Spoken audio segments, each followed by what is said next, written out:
Bom dia, boa tarde, boa noite, senhores. Não sei o horário que vocês estão me assistindo, beleza? Eu, professor Nicolas, continuo aqui com os senhores. Agora, nossa unidade 2 de imunologia clínica. Como eu falei na última aula, a gente teve um entendimento breve de todo o processo da imunidade inata, da imunidade adaptativa, certo? E agora nós vamos adentrar no conceito de interação antígeno-anticorpo, no conceito de antígeno, no conceito de anticorpo, certo? E aí nesse caso, nós vamos estar destrinchando principalmente o anticorpo, que é uma molécula extremamente importante para o nosso estudo de imunologia clínica, tudo bem? E aí, posteriormente, nós vamos entender a interação antígeno-anticorpo para que fique mais fácil o entendimento dos imunoensaios utilizados, né, que são os métodos de imunodiagnóstico, né, que o papel do anticorpo é essencial nesses testes laboratoriais imunológicos, tudo bem? Senhores, vamos começar aqui primeiramente com o conceito de antígeno e anticorpo. E aqui por antígeno nós vamos passar rápido. Né? O que é antígeno? É toda molécula de natureza proteica, lipídica, lipoproteica, glicoproteica. Senhores, não importa. É uma molécula que possa ser reconhecida por um anticorpo e promover uma resposta imune. Ponto, acabou. Esse é o antígeno. Era tudo que eu tinha para falar sobre o antígeno. Beleza? Agora, senhores, nós vamos para a parte que interessa. Nossa aula toda vai ser falando do nosso amigo anticorpo. O anticorpo, senhores, eles são chamados de imunoglobulinas, beleza? Imunoglobulinas, globulina vem de proteína e imuno, proteína imunológica, não é assim? Tá fácil, beleza? A partir disso, senhores, essas, como eu já falei, as imunoglobulinas, os anticorpos, eles possuem caráter proteico, beleza? E são produzidas única e exclusivamente por células da linhagem B, certo? Da linhagem linfóide, certo? B, do tipo B, ou seja, linfócitos B, que posteriormente vão se transformar em plasmócitos, como eu falei na última aula, certo? Ou vão se transformar em células de memória. E os plasmócitos, como eu falei também, são células que vão o quê? São células que vão estar fazendo a secreção dos anticorpos específicos àquele antígeno. Perfeito? Tudo bem? Vamos prosseguir. Senhores, os anticorpos eles podem se manifestar de duas formas no nosso organismo. A primeira forma é na membrana dos linfócitos B, tudo bem? Onde eles vão atuar como receptores antigênicos, né? O linfócito B vai estar passando lá a parte, fazendo a vigilância dele, e ele vai reconhecer um antígeno que não está no padrão, que não é desse organismo, beleza? Ou, né, nas doenças autoimunes, por algum motivo vai reconhecer um antígeno autólogo e vai reconhecer como inimigo, né? Mas só uma exceção à regra, beleza? E vai produzir uma resposta, tudo bem? Vai gerar uma resposta imunológica, beleza?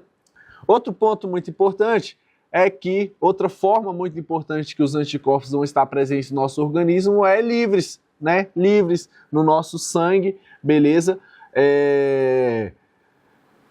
Ou na mucosa, a gente vai ver isso mais pra frente, tá bom? E aí, esses anticorpos secretados pelos linfócitos B, pelos plasmócitos, vão atacar diretamente o antígeno. Eles foram produzidos, vão atacar diretamente o antígeno, fazendo a neutralização dos micro-organismos ou de toxinas, beleza? Às vezes nós não nos infectamos, né? Ou o problema em si, ele não é a bactéria, são as toxinas que ela está liberando ali para poder fazer todo o processo infeccioso dela. É um dos mecanismos de ação que ela utiliza para estar podendo atacar o nosso organismo, né? Para poder se fixar, para poder se reproduzir, tudo bem? Para inibir a ação das nossas células de defesa. Perfeito? Senhores, aqui nós temos, né, que entender a estrutura do anticorpo. Perfeito? E aí, senhores, o anticorpo, ele é didaticamente tido como semelhante a um Y, tudo bem? Ou seja, duas perninhas ali, né? Ou dois braços e uma perna, beleza? Esse Y, senhores, cada região tem uma porção específica que nós vamos nomear e entender qual é o papel dessa porção no anticorpo, tudo bem? Senhores, eu tenho a figura 1 aí, que vai ser mais interessante para explicar um negocinho que eu vou explicar para vocês já já, tá bom? Agora, na figura 2, vai ficar fácil de vocês entenderem, tudo bem? Olha lá, senhores, ou na figura 3 também fica mais fácil dos senhores entenderem. Eu vou explicar baseado na figura 3, que é melhor, na minha opinião.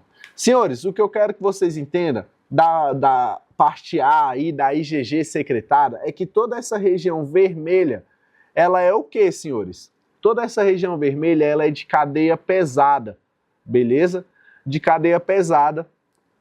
E, normalmente, essa cadeia pesada, ela é constante em todo o anticorpo, perfeito? Ou seja, as cadeias pesadas é uma região constante que não se altera. Vai se alterar para gerar 5 isotipos diferentes, que é o IgA, o IgE, o IgG, o IgM e o IgD. Mas isso a gente vai falar já já, tá bom?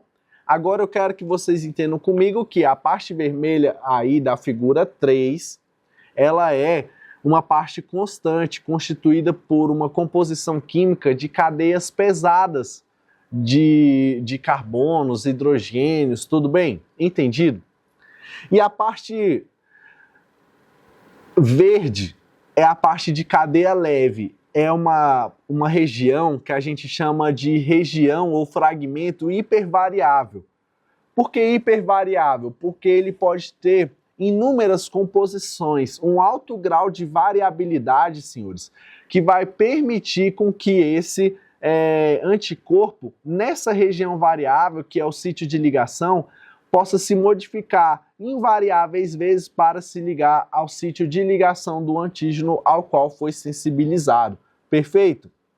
Senhores, continuando a explicação, não é só em cadeia pesada e cadeia leve que nós dividimos o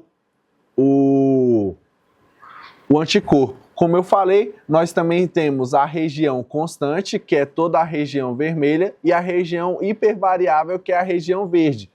Mas também nós dividimos o anticorpo em outros dois tipos de fragmento, que é o fragmento FC, que é fragmento cristalizado, por isso o nome é FC, beleza? Ou cristalizável, que é a perninha do Y, beleza? É a perna do Y. Ela é a região que muitas vezes vai se ligar a nossas moléculas, as nossas células internas, certo? As nossas células de defesa, como os linfócitos B, como os linfócitos T, são elas que vão, a porção FC do anticorpo que vai se ligar aos receptores. Para quê, senhores? Para que possa ali estimular, certo? A ativação dessas células internas, tudo bem? A partir da sensibilização ou do reconhecimento do antígeno, né? Então vai estar estimulando mastócitos a liberar, seja o que for, por exemplo, histamina, fagócitos, células natural killers, ou seja, você vê que são células da imunidade inata, cara. Células da imunidade inata que estão sendo ativadas pela imunidade adaptativa em um fragmento específico, que é o fragmento FC, que é o que se liga às células autólogas. Células autólogas, células do nosso organismo, tudo bem? E aí vai estar induzindo essas células a liberarem o que elas estão prontas para liberar. Mastócito, histamina, ou citocinas, ou interleucinas, ou outras moléculas que vão ativar o sistema complemento, tudo bem? Então, essa é a região FC. Ela é constituída de cadeia pesada e a sua molécula, a sua estrutura, ela não se altera, beleza? E por fim, para a gente entender todas as regiões do anticorpo, os braços do anticorpo é a região Fab, beleza? A região Fab, ela é composta por um fragmento constante, como nós vimos lá na imagem, que é a parte vermelha, e um fragmento hipervariável, que é a região verde lá da figura 3, que os senhores observaram junto comigo. Tudo bem? Essa região, ela vai ser nomeada também como parátopo, que é a região que vai fazer a conexão com o antígeno. Perfeito? Então, a região Fab é a região responsável por conter o sítio de ligação, uma região hipervariável que vai se moldar de acordo com o antígeno ao qual foi reconhecido, perfeito? E é constituída por uma cadeia pesada e uma cadeia leve, né? Uma região constante e uma região variável. Perfeito, senhores? Entendido? Tudo isso é sobre o que, senhores? Sobre a estrutura do anticorpo, que é extremamente importante para que os senhores entendam. Senhores, aí nós voltamos lá na figura 1, que eu gostaria de que os senhores analisassem comigo aqui. Na figura 1, os senhores percebem lá que nós temos toda a região vermelha, como eu já falei para os senhores, que é a região constante, ou seja, cadeia pesada, como também temos a parte verde, que é a região hipervariável, a região onde contém o sítio de ligação que vai estar se conectando, que vai estar reconhecendo o antígeno, perfeito? Aí, senhores, aqui, beleza, nós temos uma ilustração de como ocorreria a clivagem desse anticorpo a partir do reconhecimento do antígeno. Senhores, o anticorpo, como eu falei, a região FC, se os senhores olharem na imagem de baixo, a região FC ela vai estar ligada à célula de defesa, que é o linfócito B, certo? E ela pode tomar dois rumos, ela pode incentivar esses linfócitos B, fazer toda uma cascata de sinalização interna para a produção de anticorpos, beleza? De mais anticorpos. Como ele também pode ser degradado, né, caso seja pela pepsina, que é uma enzima diferente, que vai fazer a clivagem desse anticorpo em uma região diferente, sinalizando que vai ocorrer o quê? A degradação da porção FC, e essa porção FC vai servir para quê? Uma futura opsonização desse micro-organismo. Olha que interessante, senhores. E tudo isso é mediado pela necessidade, pelo reconhecimento do antígeno para saber qual proposta vai ser dada no combate. Não é interessante isso? Então nós temos, por exemplo, como eu falei, a porção FC pode estar fazendo essa sinalização interna, como também pode estar se degradando para auxiliar na opsonização do micro-organismo, beleza? Agora vamos descer um pouco e aí nós vamos entender os isotipos das imunoglobulinas, ou seja, dos anticorpos. São 5 isotipos que eu falei para os senhores, certo? O tipo A, o tipo E, D, G e M, tudo bem? Todos esses isotipos, eles não têm nada a ver com a região variável. Todos eles vão ser determinados por alterações, né, na sequência de proteínas, né, que vai gerar, nesse caso, uma alteração na porção constante, na parte constante do anticorpo. Tudo bem? Então, são 5 isotipos, certo? Vai haver uma clivagem, uma alteração proteica ali, que vai alterar a conformação da proteína na região constante, e isso vai determinar o isotipo de anticorpo que nós estamos tratando, beleza? Mas nós não vamos ficar se aprofundando sobre essa composição química estrutural do anticorpo. Nós só vamos entender qual é o mecanismo de ação, né, e de atuação de cada um desses isotipos de imunoglobulinas. Tudo bem? A imunoglobulina do tipo A, ela é secretada sempre em forma ou de monômero, de dímero ou de trímero, beleza? Mas, como eu falei, isso é só uma questão estrutural química, nós não vamos ficar nos aprofundando nisso, tá bom? Ela é a primeira linha de defesa do nosso organismo porque ela faz parte de uma barreira, né, natural do nosso corpo, ela faz parte das mucosas, certo? E ela atua e controla todo o nosso organismo na região do trato respiratório, gastrointestinal e no nosso trato urinário. Tudo bem? Geniturinário. Perfeito? Porque são regiões que possuem uma mucosa abundante, não é isso? Além do que, como ela faz parte do trato gastrointestinal, ela também vai estar presente na proteção ali, né, na manutenção da nossa microbiota desses sistemas, desses tecidos, né? A gente sabe que o nosso estômago, o nosso intestino tem diversos micro-organismos que auxiliam a gente na nossa digestão, né, dos alimentos. E a imunoglobulina do tipo A, ela vai estar presente, tudo bem?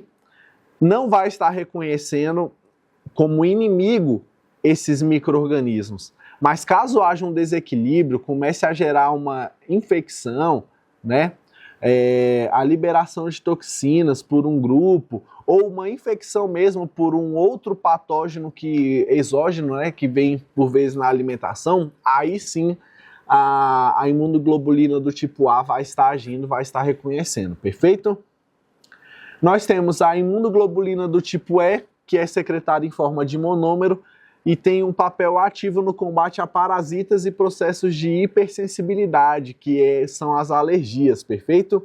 Eles vão se ligar aos alérgenos, os antígenos causadores de hipersensibilidade, e vão induzir a liberação de histamina pelos mastócitos, além do que vão estar participando junto aos eosinófilos no combate a parasitas, principalmente da classe dos eumintos.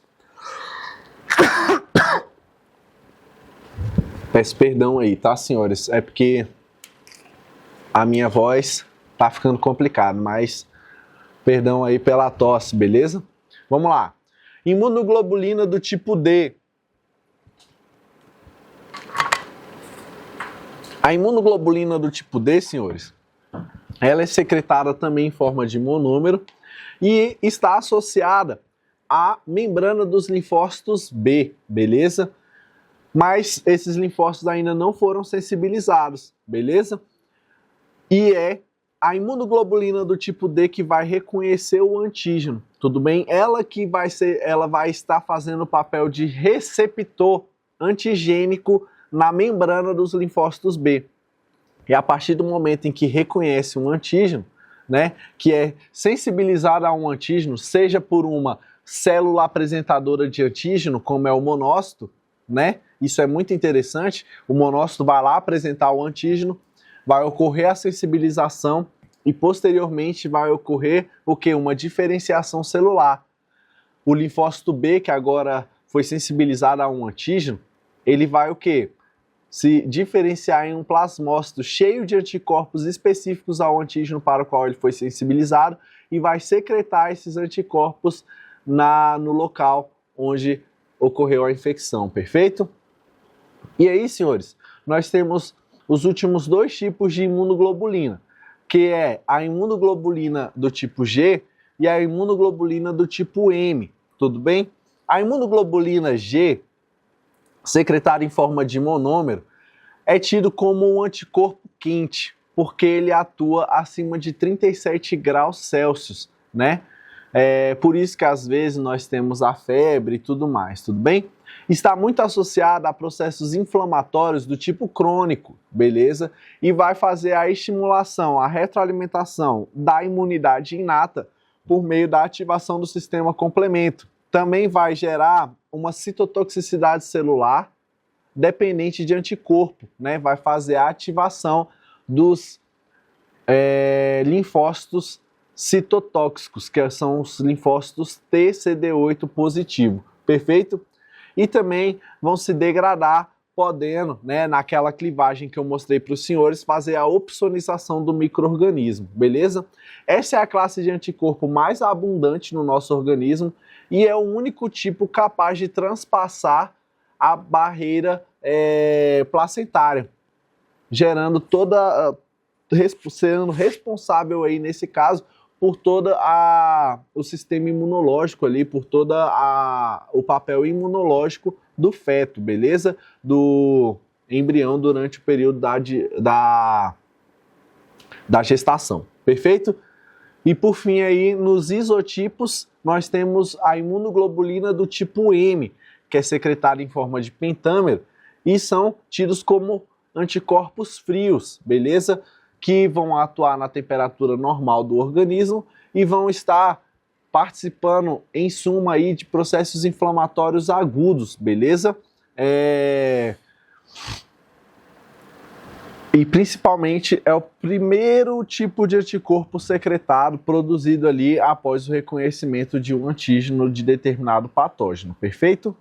Senhores, agora a gente vai para a última parte da aula, porque nesse momento nós aprendemos toda a estrutura do anticorpo. Agora nós vamos aplicar esse anticorpo, né?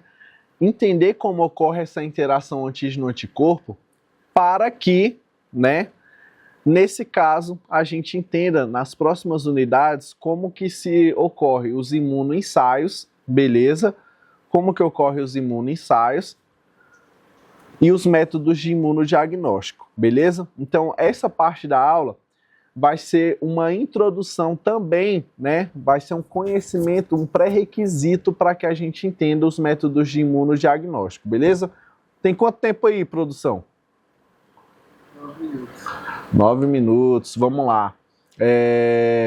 Senhores, agora nós vamos falar da interação antígeno-anticorpo, beleza? A interação antígeno-anticorpo, ela é muito importante, porque como eu falei, é um conhecimento prévio e necessário para que a gente entenda como que ocorre toda a questão dos imunodiagnósticos, beleza? Senhores, vamos lá. A interação antígeno-anticorpo, ela vai ocorrer muito na imunidade humoral, como nós vimos lá na última unidade. A imunidade humoral é aquela que é mediada por anticorpo, né, onde você vai ter o linfócito B reconhecendo determinado anticorpo, ou antígeno, perdão, e produzindo um anticorpo específico. Ah, professor, mas e os linfócitos T?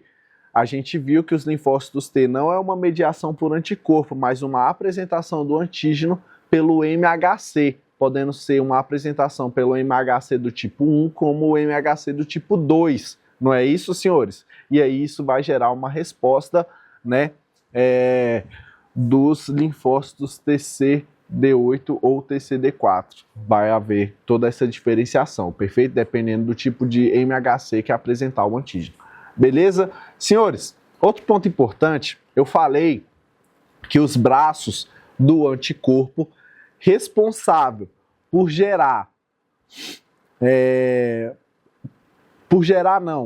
conter tanto a cadeia pesada, que é uma região constante, como também a cadeia leve, que é uma região variável, não é isso?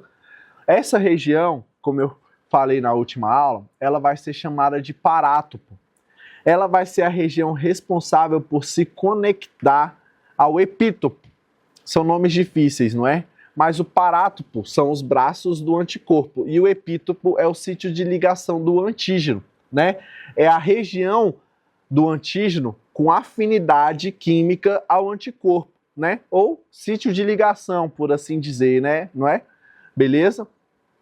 E o parátopo é a região, mais especificamente a região hipervariável de cadeia leve do anticorpo, que vai ser também o sítio de ligação onde vai ocorrer o reconhecimento do antígeno. Perfeito?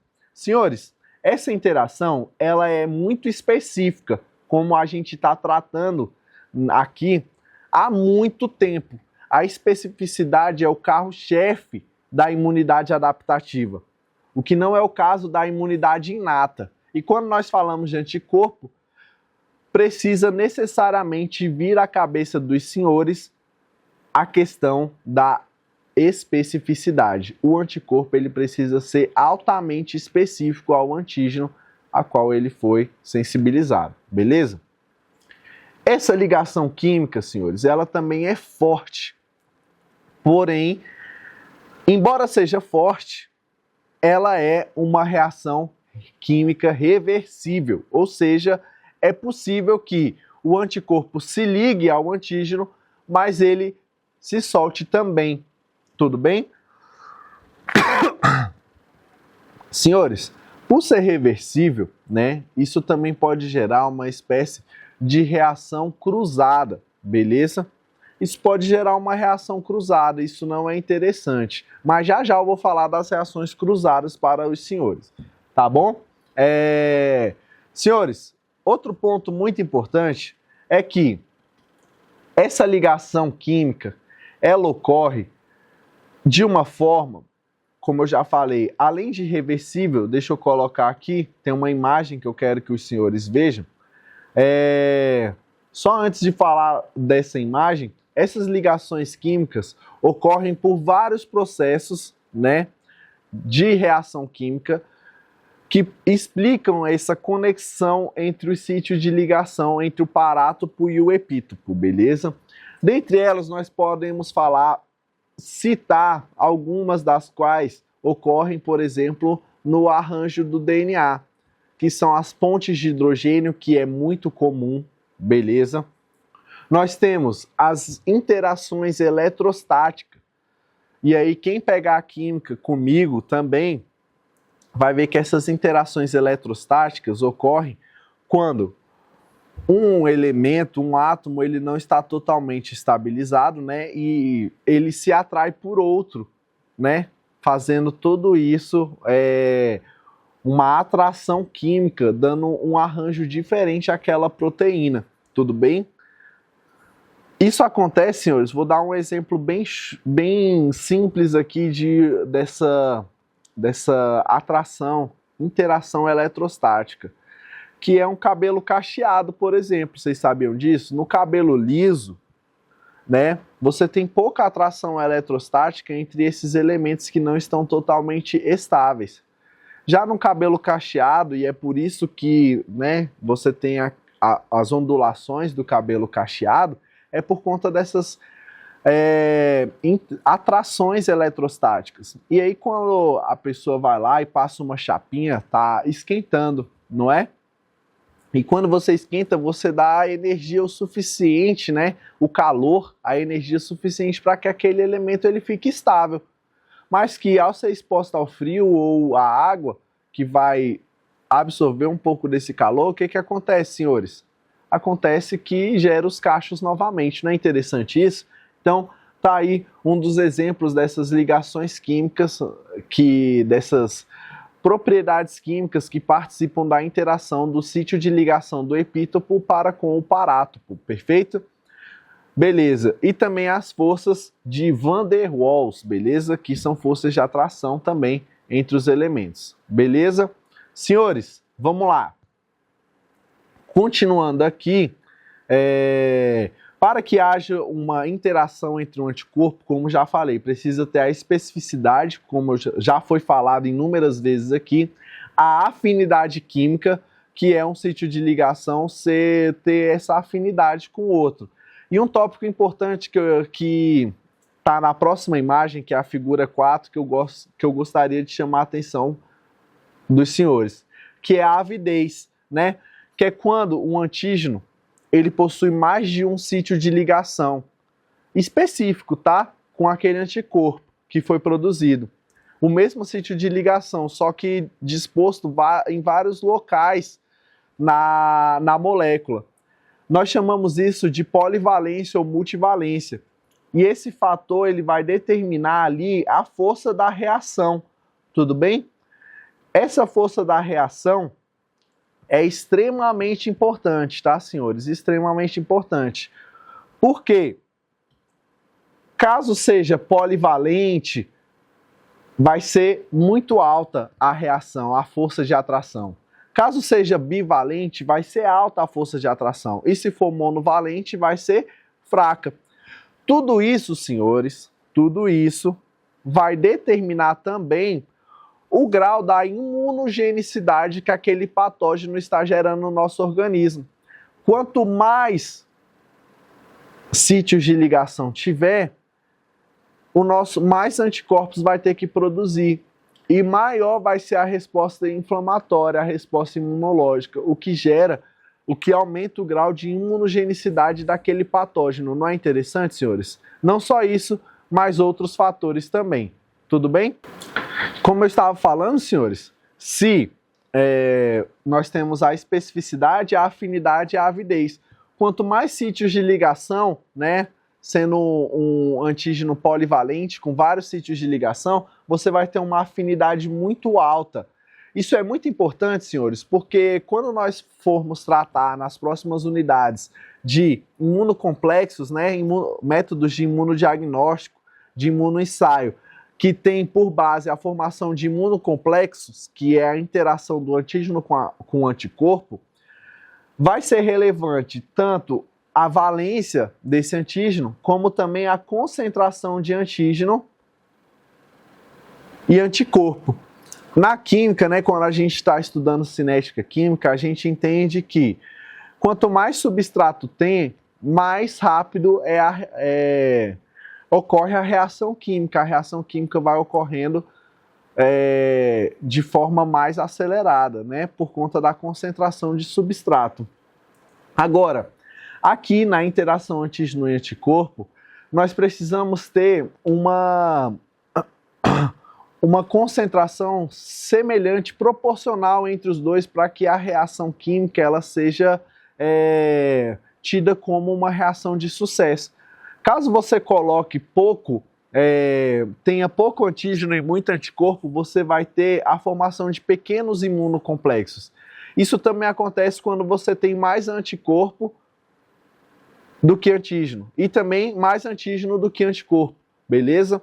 Você vai ter a formação de pequenos imunocomplexos que às vezes nos nossos testes laboratoriais não vai gerar um resultado interessante. Agora, quando você tem uma concentração proporcional entre cada um, e isso vai ser dito de acordo com o antígeno e o anticorpo. Cada um é uma concentração diferente.